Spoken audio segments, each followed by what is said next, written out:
नमस्ते मंडळी, रत्नागिरी पर्यटनामध्ये आपलं स्वागत आहे आणि मी आहे तुमचा पर्यटन सोबती महेंद्र वाळुंज।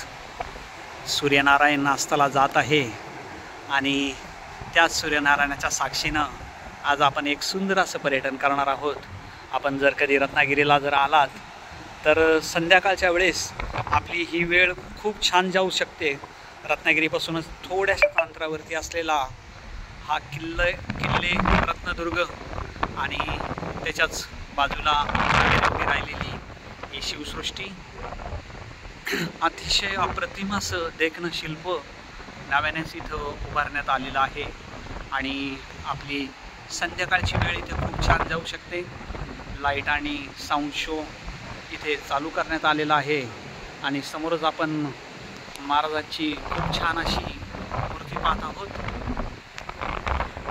सध्या पावसाळ्याचे दिवस असल्यामुळे समुद्राला खूप सारी अशी भरती आहे आणि समोरच आपण माथाडीचं तांडव बघू शकतो।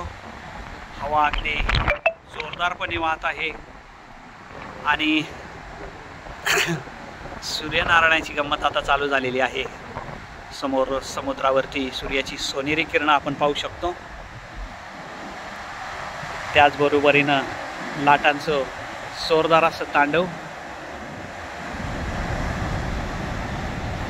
पाऊस चालू झाल्यामुळे मान्सून विंड अगदी जोरदारपणे वाहत आहे।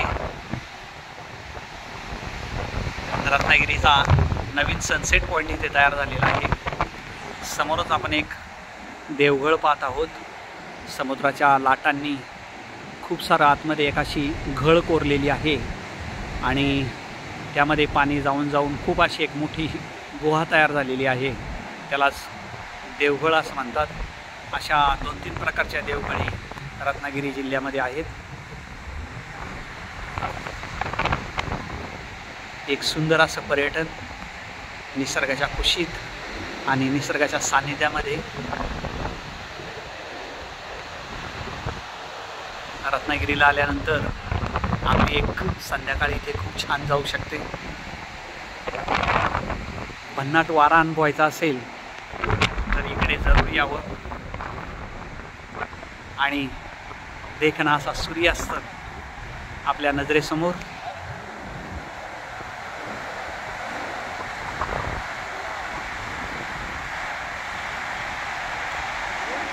सुख म्हणजे काय असतं मंडळी? सुख म्हणजे हेच चित्तवृत्ती प्रफुल्लित करणारा क्षण।